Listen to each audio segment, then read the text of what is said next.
Hello, everyone. I hope you're having a great Friday.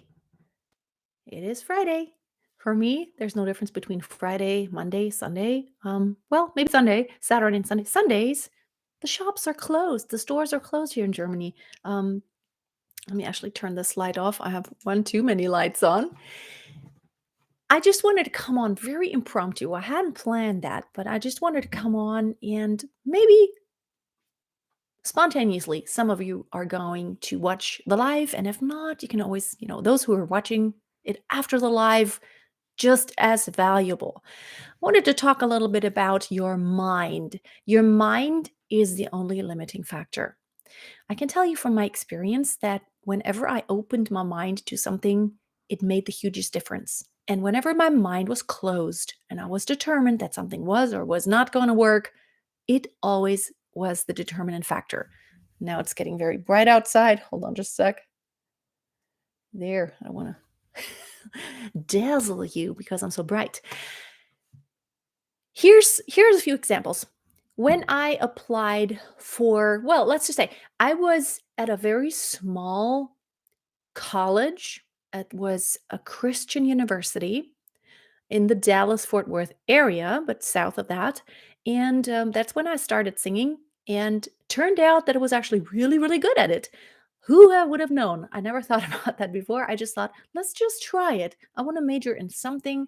And I worked at the university. And as a benefit, they gave me 6 credit hours that I could take and it wouldn't cost me anything. So I was not going to waste that. I just enrolled and I had to choose a major.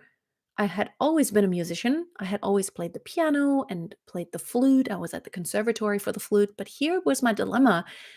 For the piano, I was more of a freestyle player, and sheet music for me was like it's like I could read it, but I wasn't extremely fluent, and sight reading was just ouch for me.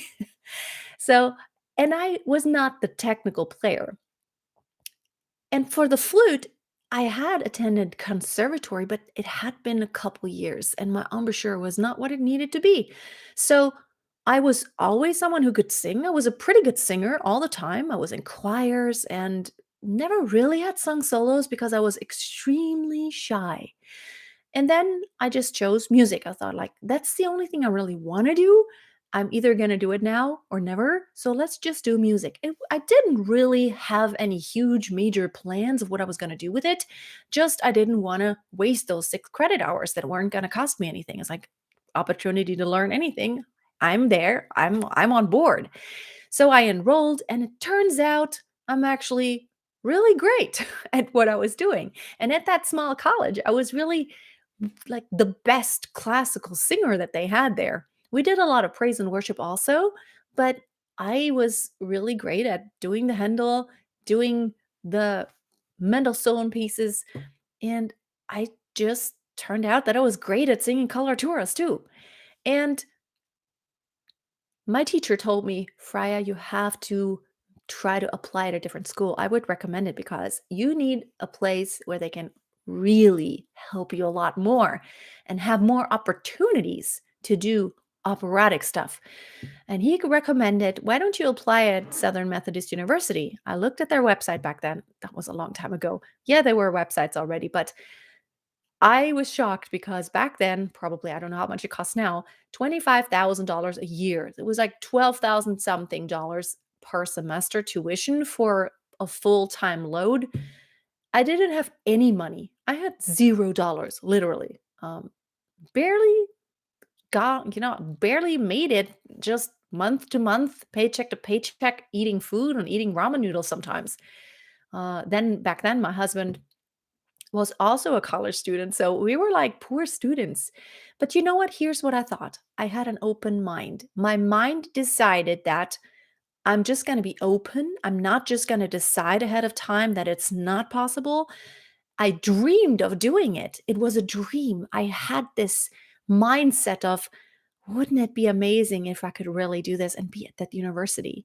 And here's what happened. I just went and auditioned. I applied. I was invited for an audition, standard procedure. I auditioned.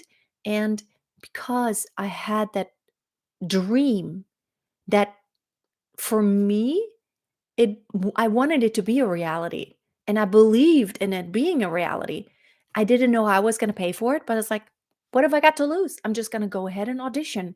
So I went into the audition.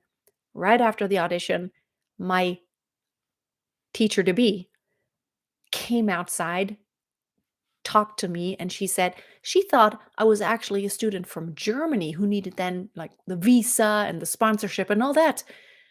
And she's like, I want you to come and sing here. I want you to come study with me, and I'm going to make sure you will be here and you can attend. And I told her, basically, I have no money. And she said, don't worry, we'll take care of it. Um, and it was easier because I didn't need a visa. I didn't need all the stuff that you need to be a foreign student. It was very easy because I was already in the States. I had a green card because I was married to an American citizen. And basically I lived there and it was all the procedure was easy. All I needed was the money. And here's what happened. I got a letter in the mail that told me they wanted me to come to attend SMU music department, and I had a full ride. Full ride. And here's the crazy thing. Not only did I have a full ride, but because of how some scholarships worked out, I even had my books covered and then some. So that not giving up because of the facts, because it looked like there was just no way that I was going to be able to attend SMU, which has an amazing music program, but believing in the possibility and being open and just looking at like, I'm just going to see what happens. I'm going to do my part, and then whatever door opens is going to open. If I don't do my part, if I'm closing my mind to the fact that there is a possibility out there, and believe me, there is a possibility for literally pretty much anything that doesn't defy the laws of nature. Anything else, if it's within the laws of nature, probably you can't fly to Mars without a rocket. In your mind, you could. But in this physical world, if everything is, if you stay within those physical limitations, anything is possible. And there are countless examples of me having had these situations where a lot of people would have told me, there's just no way, it's too hard. The same thing happened when I came back to Germany. Um, I wanted to live right here in the Stuttgart area.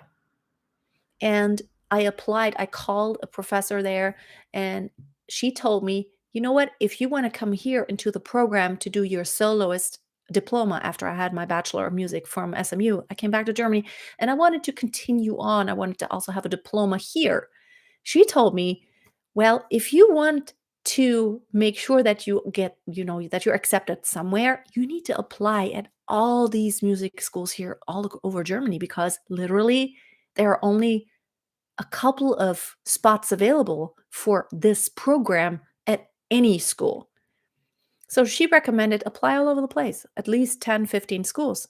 But I said, no, if I'm not going to go here, I don't want to go anywhere because that's where my new partner was. And we wanted to live together. I wanted to be here, not anywhere else. Didn't want to travel all over the place and just be where I don't know anyone. And I decided I'm gonna go here. I'm gonna go to Stuttgart Musikhochschule, and either I'm gonna go there or I'm gonna find something else to do with music. I can already start working. I can start auditioning for operas, but I would like to have a diploma. So I went to the audition, and here's the thing. I even came late to the audition because they thought I was a foreign student and I didn't know German because of my last name, because it's in English, like Casey. And then they put me in this category to take a German test, and I called them like, "Do you hear me speak? I am German. I don't need to take a German test." "Well, but you're now in this, like, we scheduled you for this. You have to, like, come at that time." And I showed up for the audition and, like, no one was there. And I was asking them, like, "So I'm here for the audition, but no one's there." "Oh, but they're at the theater, and it's, like, 15 minutes from here." And I was like, "Oh, they already have started. They're pretty much finished probably." And I'm like, "No, no, no, no, no. I'm going to go there right now and see what's happening." So I went there. I did not give up. I went to the theater and they were just wrapping up. And they were about to tell me, "Oh, we're just finished. We're sorry." And I was like, "I'm sorry. This is not my mistake. I would ask you kindly to just listen to me. Give me 10 minutes and give me a chance to just sing for you." And they opened their minds. They kindly agreed. They say, "Okay, you can warm up down here in the basement for a few minutes and then we'll call you." They called me, I auditioned, and after I auditioned, someone came up right to me and she said, "Well, actually, while I was still on stage, they asked me, and you want to continue going to college because?" What they wanted to say was, "You are already professional level opera singer. You could go audition right now. And why is it that you want to do more education here?" And I said, "Well, because I would like to have a soloist diploma and I would like to learn something else, maybe." So basically, she said, "Okay, we have this other program that has 2 spots available. I'm not officially saying that right now, but probably you'll get a mail in the letter inviting you to get one of those 2 spots." And that's exactly what happened. I didn't take no for an answer. I was not rude, but I was persistent. And I kept on believing that that's exactly what I was supposed to do. And I could tell you about countless stories that were all about me believing in what I'm supposed to do because I felt that burning desire. This is what I'm going to do. This is what I'm going to do. And I'm just going to see and try to see if there's a way. Even though it looks like there may be no way, I'm just going to see how far I can go and see if there's a way. And see, this is why your mind is so incredibly powerful. And this is why I'm going to work with a few select singers who want to get to the next level, who want to work through all those mindset blockages that hold them back.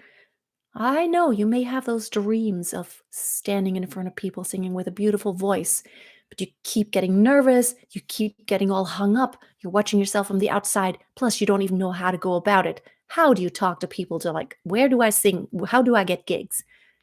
I want to talk about all those things. I want to help those singers who have decided this is what I'm going to do, and I'm going to put some skin in the game, and I'm going to do whatever it takes. I'm not going to give up. I'm not going to take no for an answer.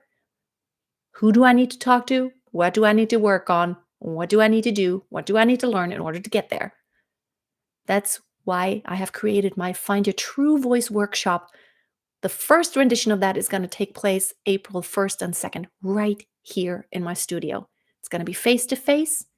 I want to get to know everyone, and everyone who's going to participate is going to be immersed in like all of my experience of a lifetime, which was raised in a musical family. My parents were professionals and they were, all over the place doing gigs and radio and television. And that was my life already as a child, kind of seeing it from the other perspective. And then later I became that person who was on stage all the time and on the radio, on television a little bit, on cruise ships, doing all these things, singing professional opera, then musical theater, leading musical theater company, and being the stage director and the musical director, and choreographer. I did ballet for several years, actually, also, um, immersing you in all of that knowledge that I have and helping you open your mind to the possibilities of everything that is possible. Now, but if you have a dream, you're going to have to put some skin in the game. I put some skin in the game. It's like I would have given anything. I would have been like, okay, whatever I have, I'm gonna put it on the line because it's that important to me to do what I truly desire. And if you want to do what you truly desire, it's not gonna be enough to lean back and watch a few videos. You're gonna have to put some skin in the game. If you want some information about, diving deeper, go to my website, masteryourvoice.tv/true voice. It's going to be April 1st and 2nd, 10 people max, right here in my studio. And I'm so excited. I have a few signups already, and I'm so excited about really getting to know everyone on a very deep level and helping everyone get rid of all the blockages to where your mind will literally assist you to do whatever it is that is your true heart's desire. You can do it. I did it, and I know a lot of other people who did it. And it's not luck, it's not fame and fortune. It's not about being famous. It's about really allowing yourself to be who you were created to be. Because if there is a burning desire inside of you that doesn't go away, it's not just today, it's not just this week, it has been there for a long time. Basically, it's who you are, it's who you've always been. You've always had that desire of maybe doing something more with your voice, doing more in music because you just know who that is who you are. It's what you always circle back to. It's your identity. It's your true heart's desire, and it's like there's nothing else I would rather do. That's the person who is a perfect fit for my workshop. It's not for everyone. It's not for those who just want to dabble, which, by the way, is absolutely okay. Singing is very liberating and healthy, and there need to be a lot of people who just want to sing for the fun of it and just do it in the shower or just for themselves. That's wonderful. But there are some of you out there who just want more. And that's the type of person I can help. I'm going to wrap it up for today. Shoot me an email. Shoot me an email because I have to wrap it up now. If you have any questions, if you're not sure if that workshop is for you, you would have to come right here to my studio. I'm located in the south of Germany, close to Stuttgart. Saturday and Sunday, 2 entire days, immersive. If you have any questions, we can always shoot me an email at info@masteryourvoice.tv and we can chat maybe via Zoom if you're not sure about it. I can help you determine if that's the right thing for you. And for now, I'm going to sign off. And I do hope that you are having a blessed day, that you will always keep a song in your heart, and that you will always keep on singing. It doesn't matter whether it's really seriously or just for fun. It's awesome if you're just singing for fun. Be blessed, and I'll talk to you later. Bye now.